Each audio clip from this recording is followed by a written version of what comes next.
Right, so that's it for another episode of Froch on Fighting. Before I go, I do need to mention Love Island boy Tommy Fury has been piping up again. Listen, look over my shoulder. Tommy, if you're watching, you probably are. There's a British title up there you can't see. The British title, you will never have one because you're not good enough. There's also 4 world titles there. 2 WBC, WBA, IBF. If you even fall asleep and dream about winning one of them, you need to wake up and apologise, as Muhammad Ali said, because you're no way near. You're talking about, I'm looking for a payday, I'm broke, I'm a nobody. Well, there's your answer to being a nobody. Hall of Famer. Listen, I'm not here to big myself up, but it's so funny on so many ways because you're so wrong. And I'll tell you what, I'll take the fucking payday, of course I will. But I'll fight your old man who's absolute full of shit and you on the same night. You can do a tag team, you can both get in the ring on the same time. It's misfits. Do what you want, I'll take you both on and I'll take you both out because it's easy money. Easy work for the Cobra. But anyway, that's it. Don't forget, hit like, share and subscribe and we'll see you very soon. I haven't got any thoughts, to be honest. I don't know. What can I say about it? It's already not been said. Can't really speak on other people's business, whether it's my dad or not. Would your dad beat Carl? Huh? Would your dad beat Carl? Let's just say I won't want to be Carl Froch in the way of my dad after recent. Breaking news in the boxing world as Carl Froch absolutely unloads on Tommy Fury with a savage statement that has instantly grabbed attention. This is not playful banter. This is a direct shot that questions credibility and legacy, putting serious pressure on Tommy Fury right from the start. I'll tell you who has piped up, another Fury, Tommy Fury. You're talking shit about me. There's always someone in there that has to pipe up. Tommy, do me a favour, mate. I mean, you could end up getting splattered by the big lad, Eddie Hall. I mean, he can let hands go, Eddie Hall. Listen, Tommy, the Love Island star, you nearly got fucking done. You nearly got done by fake Paul. I know you won the fight, and I'm glad you did, and I was happy for you. And I saw you at the airport in Saudi Arabia, if you remember, and you had your head down, and you was kind of gingerly trying to stay out of the way. And I came over to you and I said hello to you, and we was fine, we was friendly. But don't start talking shit about the Cobra because, listen, even now, and I'm not looking for a fight, I don't want to fight, I'm done and dusted, career's finished. I'd absolutely splatter you, easy. Anyone who nearly loses to fake Paul, right, cannot be getting in the ring with a 4-time world champ, Hall of Famer like the Cobra. So yeah, pipe down, no beef for you at all, but don't talk shit about me because it's not gonna end well for you. About talking about mentioning your name for clout. I'm mentioning your name because you're chatting shit. Your old man stepped out of line. He's been put in his place, been put back in his box. Good luck in the Eddie Hall fight because if you get clipped, you get your fucking ironed out. It's as simple as that. Tommy Fury does not hold back here as he fires straight at Carl Froch, but the confidence sounds forced.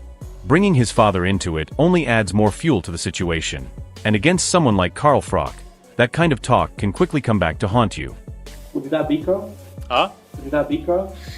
Let's just say I won't want to be Carl Froch in the way of my dad after recent times. Simon Jordan keeps it brutally honest and makes it clear where he stands. There is real doubt around Tommy Fury when voices like this start backing Carl Froch. It shows the growing belief that if things turn physical, Carl Froch would be a serious problem. Understanding that, do I see this as entertainment? Of course it is. I've watched this fella in World's Strongest Man. I like watching those sort of shows anyway because they're fascinating to watch. But whether it translates on the evening will be the determiner, won't it? If it's a good, fun event and you take it for what it is, I mean, I wouldn't want to be in it. You know, I wouldn't want to be across the ring from this fella. But notwithstanding, I'm quite happy for Tommy Fury to get a punch in the face. John Fury turns up the heat with a loud and emotional call-out, throwing money into the mix and demanding action immediately. But against someone like Carl Froch, this sounds more like noise than real danger, especially when experience and composure sit firmly on Carl Froch's SI. I'm not an ass kisser. Yeah. I'm a straight man. I'm a straight man. But you're serious about it though, aren't you? Serious. Serious. I'm a Christian man in the name of Jesus. I'm as serious as that. Don't bother about fighting me. Pay me $2.5 million, we'll fight next week. Soon as possible. I don't need a training. Eddie Hall calls out the boxing scene with pure frustration, highlighting how far talk has gone without action. But whenever Carl Froch's name enters this kind of debate, it instantly raises the stakes because Froch built his career on actually delivering inside the ring, not just speaking. And then I was just so fed up. I was trying to get in nowhere with these guys. I'm like, look, you talk the talk, you fucking walk around headbutting and smacking people, and punching windows and whatever else. I said, well, why don't you guys fucking put your money where your mouth is for once and fucking do something? And then Tyson Fury openly admits the danger Carl Froch brings, even when talking about his own family. There is real concern in his tone, showing that Froch's reputation still carries serious weight and nobody is fully comfortable putting an older fighter in front of him. Both of them. They need to fucking have a bit of sense and show some professionalism in this game. This breakdown focuses on conditioning and physical limits, pointing out how age could become a major factor. Still, Carl Froch remains the reference point in the discussion because his pressure style and intensity are what make these comparisons so one-sided in analysis. Dude, I love that John is just so confident in himself. He would gas inside of 2 rounds.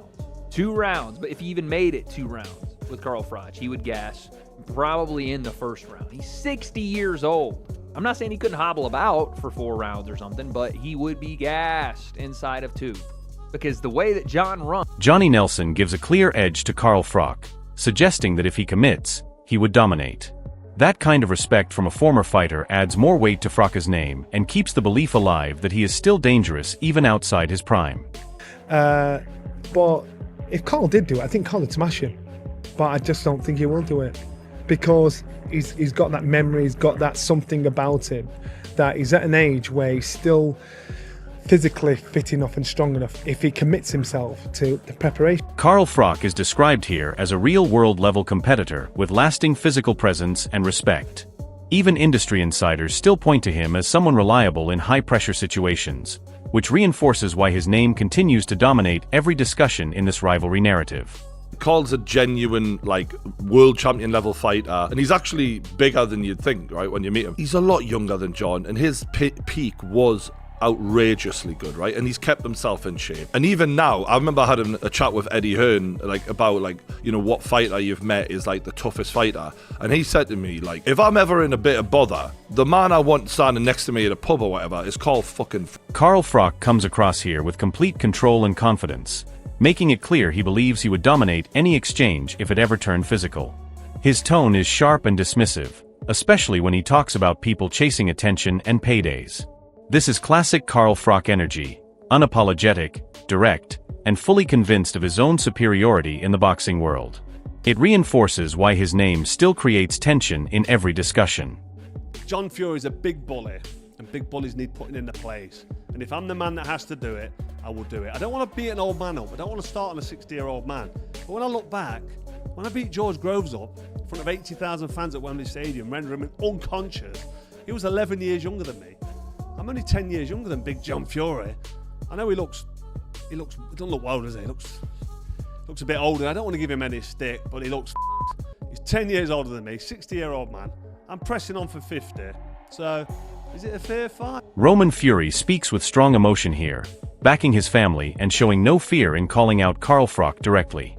The confidence is loud, but it also highlights how personal this situation has become. When Carl Froch is involved, even younger fighters feel the need to step in and defend pride, which shows the level of impact his name still carries in British boxing conversations. They're trying to pick on the old man, and the old man will go to town. But there's enough young men who will sort him out for them. You want some smoke from Carl Froch? I'll beat Carl Froch. I don't know you, but I'm backing Carl. I'll get Carl Froch. Duke McKenzie breaks down the fighting style with a technical view, pointing out strengths and weaknesses in performance. While he mentions fluctuations in stamina, the underlying respect for Carl Froch's aggression and power is still clear. Even critics cannot ignore the fact that Froch brings intensity early in fights that can overwhelm opponents before any weakness becomes relevant. Froch is well equipped, he's well versed, and he's been a world champion. So he knows exactly what he's talking about. Duke McKenzie suggests that motivation and structure matter for Carl Froch, especially in terms of whether he would return for any kind of fight scenario. However, even in this analysis, Froch is still viewed as someone who only operates at a serious level when stakes are real. That alone keeps him positioned as a dangerous figure in any hypothetical matchup. And then there's Froch, who's been paid to fight. He's used to getting money for knocking guys out. I'm sure if they put enough knocks in front of Carl Froch, then he might rise to it. But he ain't going to rise to it if there's no money on the table, if there's no end goal. if you want a punch up, you can go out in the street and have that any day of the week. Spencer Oliver adds to the debate by weighing up experience, age, and danger levels between names like Carl Froch and John Fury. The key takeaway is that Carl Froch is still placed in the danger category despite being retired. That tells you everything about how highly he is rated in these crossover conversations involving boxing personalities and legends. Fury, Carl Froch, who wins that one? Difficult one to call, that, Really? You got to go with the Really? Cobra. You got to go with the Cobra, mate. Really? The Cobra's dangerous. He's still in shape. 48 years of age. John's standing over there behind you. You got to go with John Fury. Yeah, no, it kicked off a little bit. But it wasn't only Carl Froch that he went into either, did he? He actually went into Lennox Lewis as well. He started steaming into Lennox Lewis a little bit, and I go, whoa, who wins that one? Eddie Hearn makes a very bold claim here, suggesting that if John Fury ever stepped too far in Carl Froch's space, things would end quickly. This is not casual talk. This is a serious statement about real-world reactions and consequences. What makes it even more interesting is the setting mentioned. Even live media attention would not change the outcome in his view. It shows how high-tension situations in boxing can still turn physical in seconds. Carl Froch's name stays central because people genuinely believe he does not tolerate disrespect. That level of reputation is rare in modern boxing discussions, and it keeps his presence dominant in every debate involving the Fury family. From each other. If John Fury stuck it on Carl Froch in his space, I think he would chin him immediately. Really? Even live on Netflix? Yes. Because these guys, they don't allow you to do... Gareth A. Davies gives a more cautious and personal insight into the mindset around Carl Froch and John Fury. There is uncertainty, but also clear recognition of strong emotions and pride involved. What stands out is the idea that these situations are not just media talk. They come from real feelings and face-to-face exchanges. Carl Froch's name again becomes central because he is seen as someone who naturally draws reactions and challenges. That level of influence shows why every comment involving him quickly escalates the conversation into something much bigger than just opinions. What John does, he's very, very, very passionate around his sons when they're fighting, and it gets something out of him. I spoke to him, right, literally face to face, and I said, well, you know, what is upset? He said, I don't want people calling me out because I'll take any man on. Yeah. You know the comments. Yeah. My guy came. Adam Smith breaks down the situation in a very measured way, suggesting this whole clash between Carl Froch and the Fury family is built more on ongoing tension than a single moment. What stands out is how naturally Carl Froch's name keeps pulling reactions from different directions, especially from John Fury. Even here, the idea of them in the same space is described as fun, but underneath that, there is clear awareness that things could easily escalate. Carl Froch's reputation keeps him at the center of every discussion, and even neutral voices cannot ignore the intensity he brings into any confrontation. Having a go at the Furies probably over his time on his channel, maybe, I'm guessing, and John didn't like that and wants to have a fight with him, something like that. It was something like that. I don't think he was necessarily turning down a fight. What I do know is that John Fury and Carl Froch on the cobbles will be fun. I think they both have a good. This whole situation has turned into one of the most heated storylines in boxing right now, with Carl Froch standing right at the center of every debate. From Tommy Fury's confidence to John Fury's explosive callouts and constant opinions from analysts, everything keeps circling back to Carl Froch and the impact his name still carries. Even in retirement, he is being spoken about like a man who could still cause serious problems inside a ring, and that alone shows the level of respect and tension around him. Some see it as entertainment and verbal hype, while others genuinely believe Froch would still dominate anyone who steps in front of him. The mix of opinions from fighters, pundits, and promoters only makes the narrative stronger and more unpredictable. Right now, the biggest question is whether this is just talk for attention or something that could actually build into a real confrontation or official return scenario. If you enjoyed this breakdown and want more boxing stories like this, make sure to subscribe, like the video, and comment who you think really has the edge in this entire situation.